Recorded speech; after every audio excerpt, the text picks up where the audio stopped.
Hey everyone, it's the Brain of Vat again. Remember me? So before I get started on the topic of the video today, I have a bit of catching up to do with you guys. Yeah, I know. I owe you an apology for being absent the last few months. And as I told you in my last couple live stream appearances, I just haven't been able to find any motivation to say anything in this community or even really want to be a part of it at all.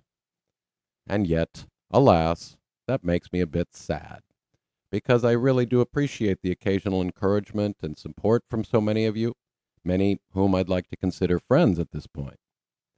And I must admit, even though I only came here with the sole purpose, I ended up falling into a tar pit, and I got part of my body and my mind stuck, at least temporarily. So I'm slowly trying to extricate myself entirely from the pit. But YouTube recommendations and my friends continue to keep me superficially apprised of the goings-on and the new and constant drama in this ghetto. It's always been hard to watch, and seeing all the mental illness, the depression, the utter incompetence, and all the anger from those with both feet still firmly embedded in this ghetto tar bothers me. I mean, I have playfully suggested that you find other hobbies that don't evoke such strong emotions from all of the negative drama and infighting, but I do at least now understand the allure and even the addiction from both the perspective of the channel owners and those who consume this content. But you might want to consider doing more fun activities or finding some other less all-consuming drama. Just a suggestion. It really does seem akin to an interactive Jerry Springer reality show where we also participate, and we just can't turn away from the human train wrecks now, can we? So again, it's not so much that I have departed, only that I am having a hard time wanting to take the time to make video content. The return on my personal investment in terms of time and effort, I can't really justify it to myself. So it just comes down to whether I think I feel it's important enough or I want to invest the time necessary to make videos. And in this space, it often requires me to listen to hours of annoying and often incoherent videos in order to make my cases. I did even make a bit of an effort to transition to what I love the most and what I've spent countless hours doing voluntarily for the last decade, notably science and philosophy education, including critical thinking. But when I tried, there just seemed to be not really that much interest, and I hate that word. I can't say it well. And I probably just lack the entertainment chops and technical skills to even pull it off. And let's face it, this is not really a community interested in learning formal critical thinking, science, or intellectualism. That stuff's a bit dull for some. And there is an entire genre of that stuff on YouTube, and those channels have large budgets and probably do a better job than I can do on my own, without at least a massive dedication to the time required to do highly complex topics the justice that they deserve.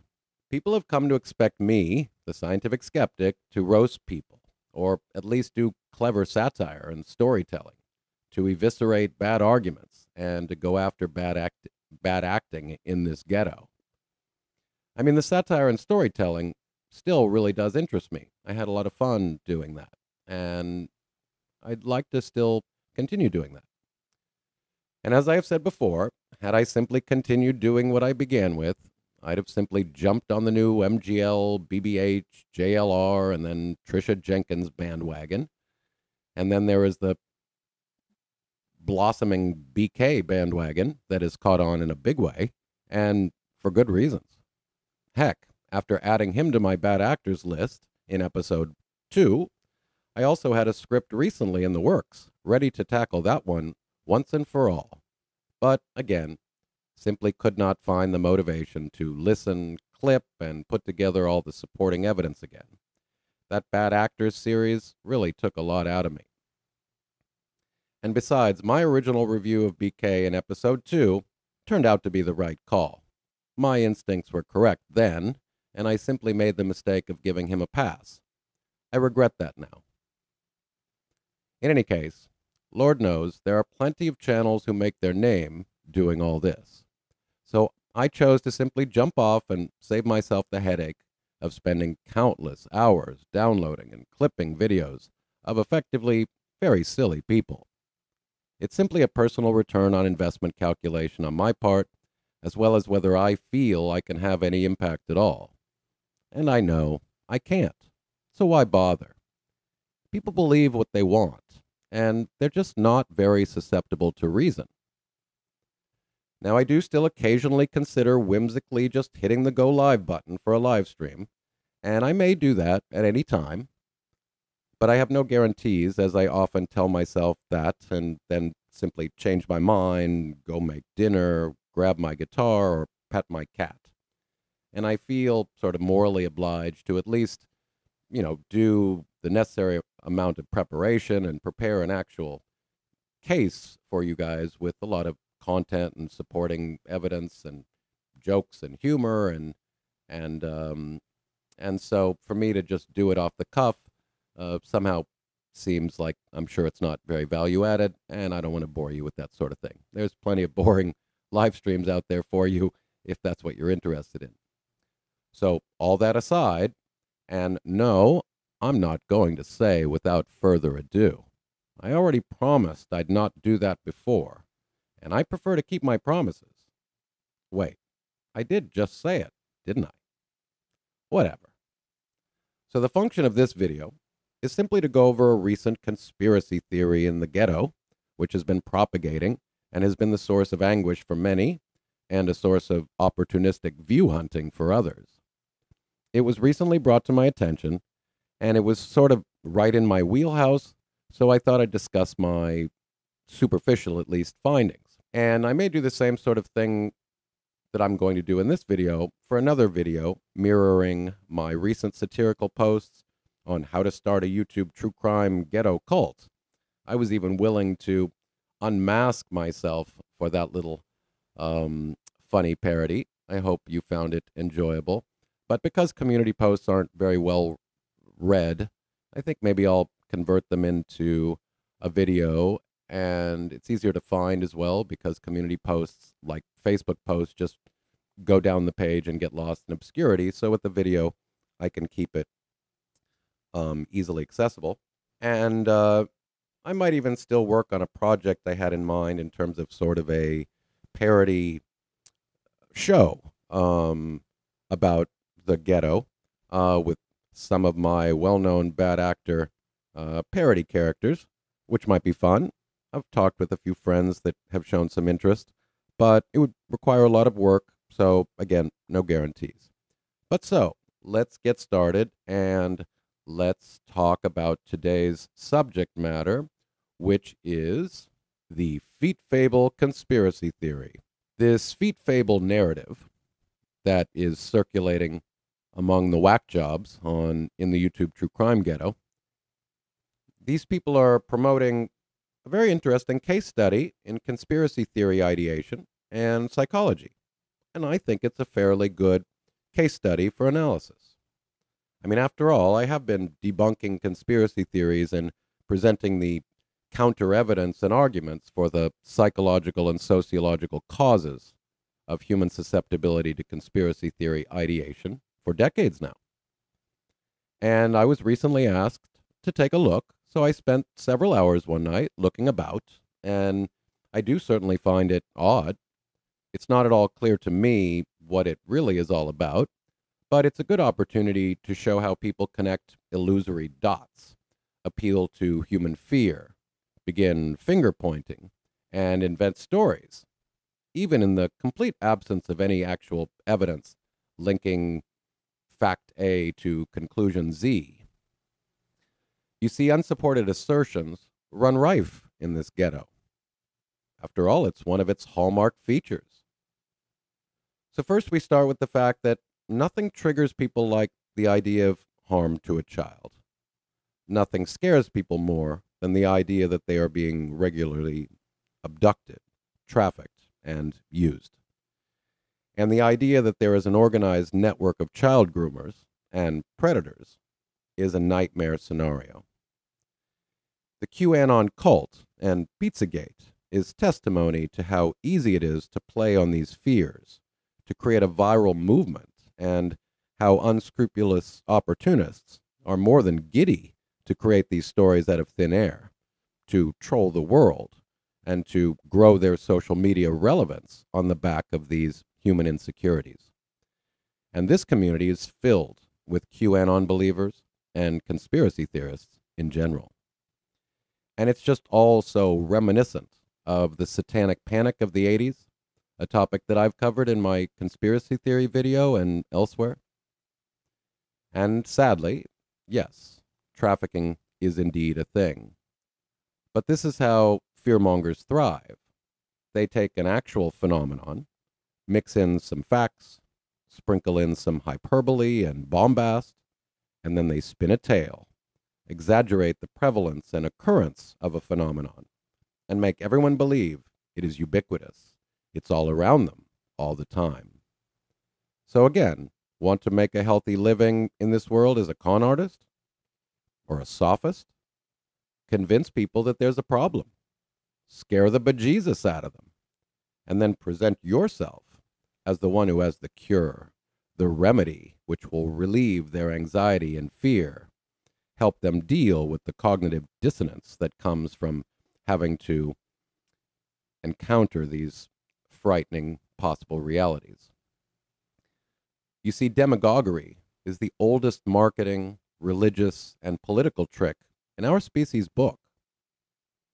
The question, however, is if it's a thing in this case, and whether it has any link to any of the true crime cases that this community discusses.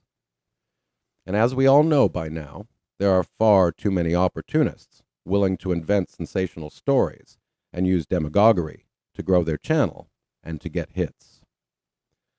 And we also recognize this narcissistic urge of these dishonest channels to assert things without evidence, without any qualms, and to believe themselves not only morally righteous, but the only ones special and intelligent enough to figure it all out and to find the proof.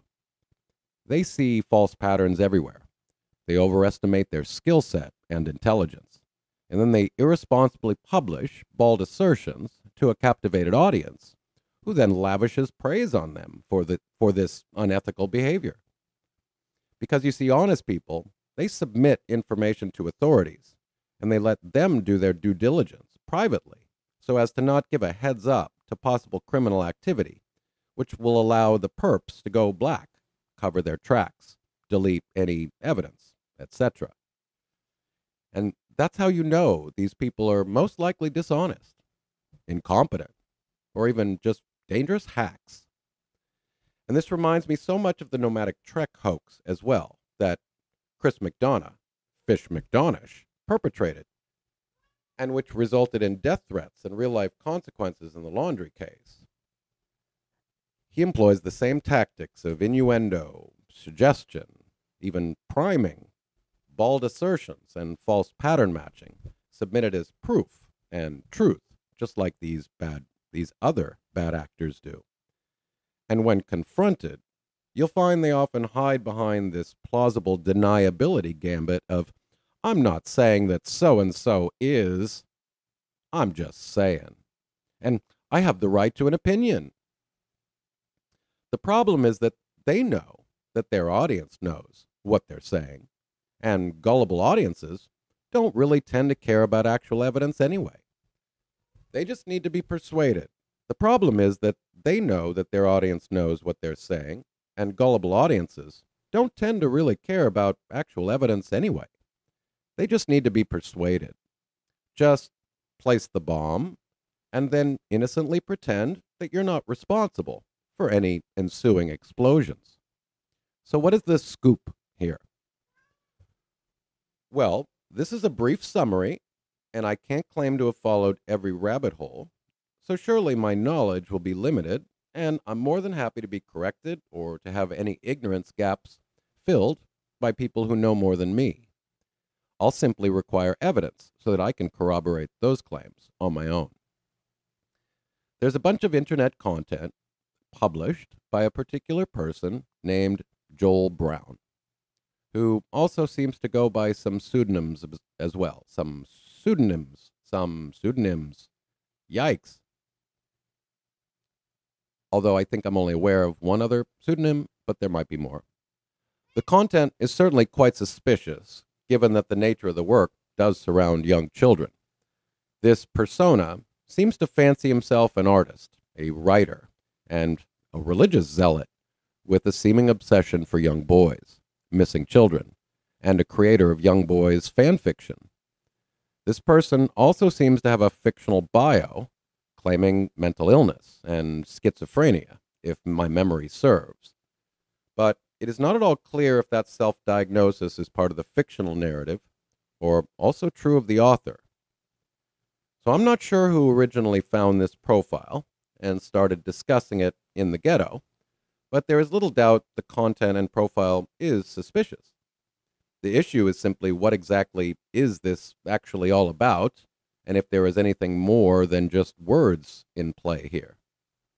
So what I find vacuous is the links that these ghetto channels are making, as well as the host of unsubstantiated and bald assertions, a host of dubious links, and even targeting accusations at actual people. I have seen no evidence of any wrongdoing, any illegality, any link to actual missing persons, or any link to anyone in this community. But that has never stopped an opportunist or conspiracy theorist, in this ghetto or any other, from publishing bombastic content for sensationalism and views. So if you trust these conspiracy theory sources, they will try to convince you that they have uncovered a pedo ring, online grooming, and will even go so far as to try to link it to the Summerwells and Michael Vaughn case. They even go so far as to insinuate links to persons reporting on and involved in this case and make serious allegations, all without providing any evidence, of course. So what is the link to the YouTube true crime community? Well, purported IMDb accounts, some YouTube channels, alleged hidden symbolism in video content, a common foreign language, video clips, blogs, and Amazon fan fiction books concerning stories about young boys, and the fact that Feet Fable and other content refer to Summerwells and Michael Vaughn as fictional characters. So like in the Nomadic Trek case, these are well-known missing persons cases, so it's not surprising to see these names sourced anywhere, including fiction. Is it in good taste to refer to these missing persons, these missing children, in your fictional literature? Probably not, but that's not really for me to decide. And poor taste is not a crime. Of course, none of this is proof of necessarily any illegality or wrongdoing. So let me tell you what I think this is proof of. It seems that anyone can create an IMDb account. So an IMDb account is only proof of an IMDb account. It appears that you can create an IMDb account easier than you can monetize a YouTube channel. And anyone can write a hack homemade film or book and try to sell it on all sorts of different sources on the internet, including Amazon. I could not find a single review of any of Brown's content, so it's clearly not popular, and arguably maybe just trash. So what was my superficial conclusion? This Joel Brown character certainly has some very odd content. You could easily see it as being suspicious and indicative of a rather unhealthy preoccupation with children. But reading the style of this author, you can tell that the writer's not necessarily dumb. He's even relatively quite eloquent, reflective even, and sort of philosophical. He's not an illiterate hack at all, although I did find much of the writing incoherent. And the style seems purposely cryptic. My guess is in order to create a certain mystique. And my other guess would be that that is the motif that the author is probably going for. As for the assertions about a link to the Summer Wells or Michael Vaughn case, I've seen not a shred of evidence to support those rather veiled allegations, suggestions, and innuendo. Any evidence of links to true crime channel creators or anyone involved in the Summer Wells case? I've seen no evidence short of the presence of an IMDb account and a reference to a vacation in Russia. Any evidence of hidden symbolism expressly and purposely made to link anyone to these cases? Nothing that I've seen. Just the typical pseudoscience claims of subliminal messaging, alleged crisis actors, satanic intentions, and conspiracy theory claims. The same old that are the hallmarks of the thousands of other wacky conspiracy theories that circulate on the internet. So now, if we only look at the Joel Brown case in isolation and this persona's content and some of the other links that conspiracy theorist channels have made to questionable YouTube channels with videos of children, okay, maybe there are pedophile interests and pedophile consumers of this content. But I did notice a host of bald assertions made without any evidence, like, in my opinion, this text is an example of grooming with a big red arrow. This is how conspiracy theorists tend to work. They take a blurry image, they put a arrow to a particular piece of text and then assert it means something without being able to prove that it means something. They tend to show a video clip and then they rewind it several times and then they slow it down and they try to prime your brain by suggesting there's something nefarious here and that if you look hard enough, you will see it yourself. It's a very common example of what's called psychological priming. And you see it all the time, especially even on YouTube. I've seen it on several channels where someone will tell their audience, an audience that's already susceptible to believe one of their favorite creators, that there is something here of relevance. And if you just look closely enough, if you just slow it down and focus on a particular word or phrase or image in a picture, that is just sort of a knockdown, demonstrable piece of evidence that proves some nefarious behavior. But very often you'll find that this is more an example of bald assertion or psychological priming than it is an actual expose of criminality, for example. And, you know, what I looked at, okay, maybe there are some rather disturbed individuals consuming this content, creating this content. That's possible, and probably something should be done if that's the case. But some of the content I saw might also be just videos and profiles of Russian kids exercising and playing, and some of them seem to possibly be actor profiles for young kids, but I'm not sure. And these conspiracy theorists seem to have just sort of primed our brain to see this nefarious behavior, when maybe there isn't any. And I noticed one glaring mistake by a conspiracy theory channel, claiming that a Russian kid's name was Seaman. Well, had this person spent even 1 second looking that name up, they would know it is a Russian name. I even let that person know that and posted a link to a Russian pronunciation video explaining how that name is pronounced and how it doesn't sound like the English word semen at all. And there are many names in foreign languages which sound odd if you are only thinking about your mother tongue. Some are the source of jokes, actually. I'm sure you can all think of a joke where we refer to a foreign-sounding name as the punchline, which sounds like a profane word in our language.